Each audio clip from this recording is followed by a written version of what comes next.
But I got to say this little something here today so y'all can calm down because y'all want to get out the gate. So I don't want y'all to get out the gate. Let me just sprinkle this and move on.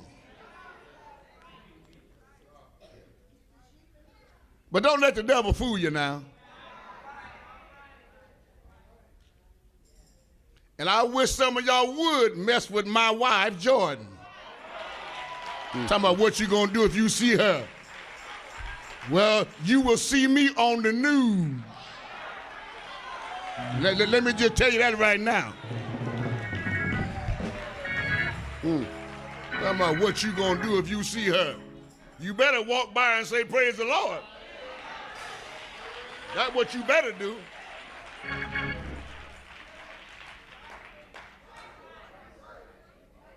Because that's my wife. And she grown. She didn't need nobody to sign no paperwork for her.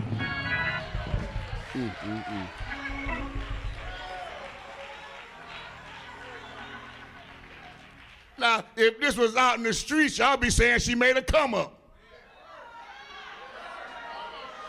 But you a hypocrite.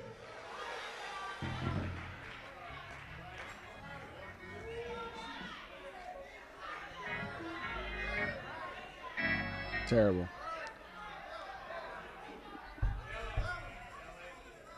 So don't you forget the Bible say marriage is honorable. It speaks of pedophiles too. And the Bible said when you find the wife, honey, you find favor with God, honey. I found some favor with God. All right, man. I can't take no more. So anyways, this is the man right here. I was going to pull up a video. I was trying to find it. But this man right here is, hold on one second. Let me make sure this is off. All right. So this is the man who married an 18-year-old girl. Okay.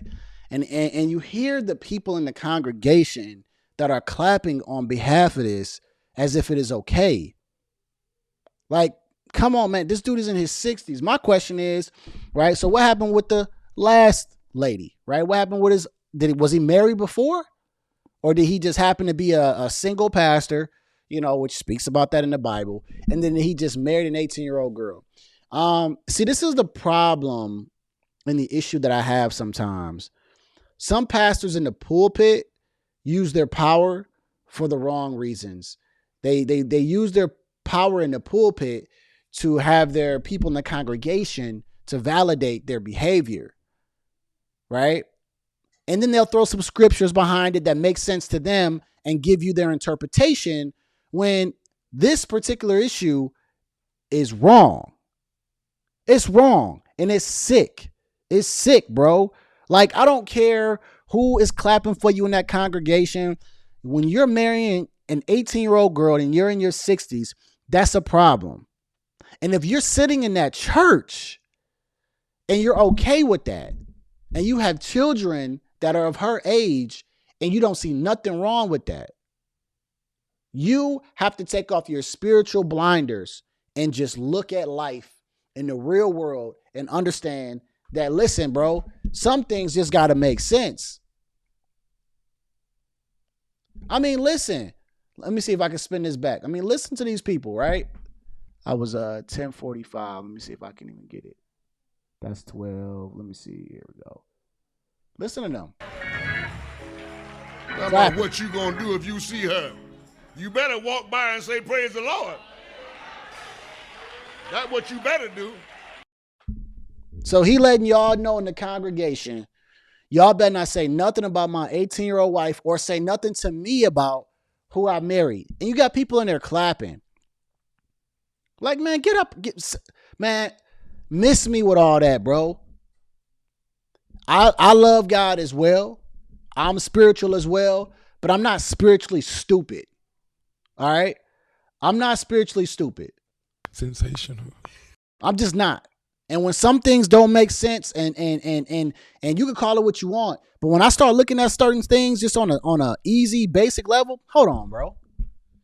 So how long did you know of her before you married her? Because when you marry people, you date them. And for what I was reading, she was 14 years old. So you knew of her when she was 14 years old. So you was preying on her at 14. Meanwhile, y'all want to go through Kendrick versus Drake, and there's just allegations on Drake, and y'all want to throw him away. Y'all ready to just throw him away because somebody said something about him. Right? Y'all want to throw Diddy away, which Diddy does deserve the stuff coming to him. So don't think I'm not saying Diddy don't. But then when a pastor is right here, and because he's saying things that you like, and you got to go to him every Sunday, and you're giving money to his church, y'all don't understand and see the similarities at all. Take off the spiritual blinders, right? God also gave us common sense. I think that's what's missed in church, right? They talk about discernment. Y'all didn't have no discernment when this man was sitting up here talking about, yo, yeah, y'all better not say nothing about my wife who's 18 years old and nothing about me. And y'all was okay with him bringing this young woman to be first lady. Like, y'all didn't have nothing to say, huh? Y'all have nothing to say about that. Like Cardi B. That's weird.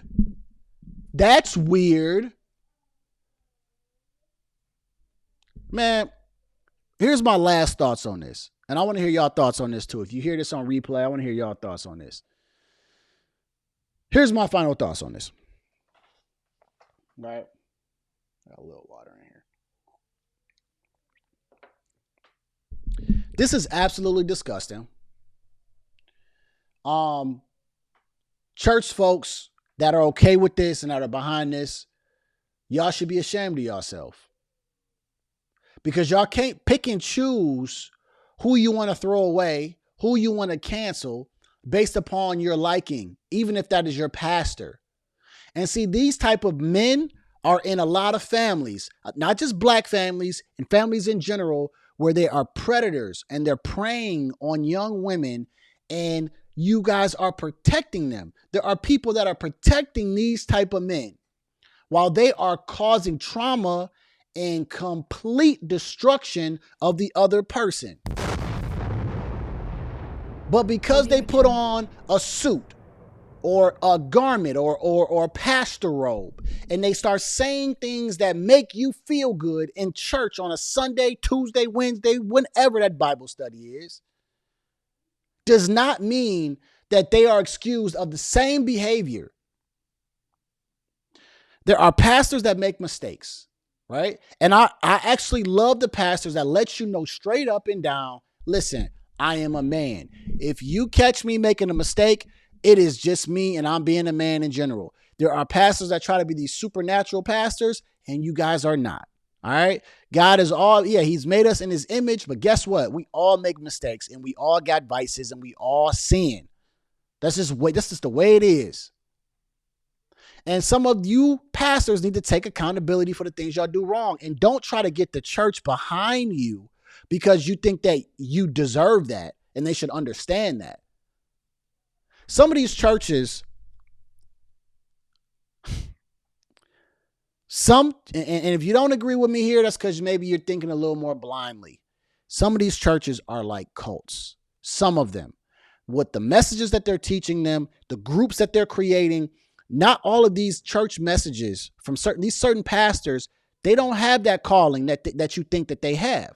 Some of these pastors do not have it. And you have some pastors that have a great understanding of the Bible and that can have a great following. Okay. But it's up to you to have discernment. Period. And if you don't see nothing wrong with this man, check your discernment at the door. All right. And check your pastor too. Some, you know what I mean? People be scared to check their pastor because they say this, right? And this is the thing that I always thought was weird. He's a man of God. All right. You can't talk bad about the pastor. Wait. So if I say something bad about the pastor, who's a man who makes a mistake, I can't point that out. But if I make a mistake, he can point that out all day and even bring it to the attention of the congregation. I've seen it many a times. But we can't correct the pastor. Man, y'all better put y'all real world hats on and understand that, listen, you can correct the pastor if he's wrong.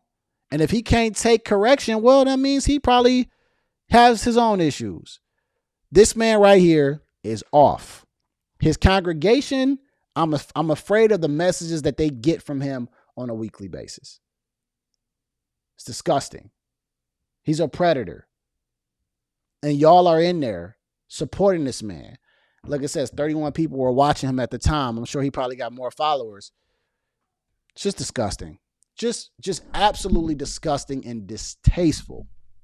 I'm off this particular topic because I can't take it no more. I can't take it no more, Craig.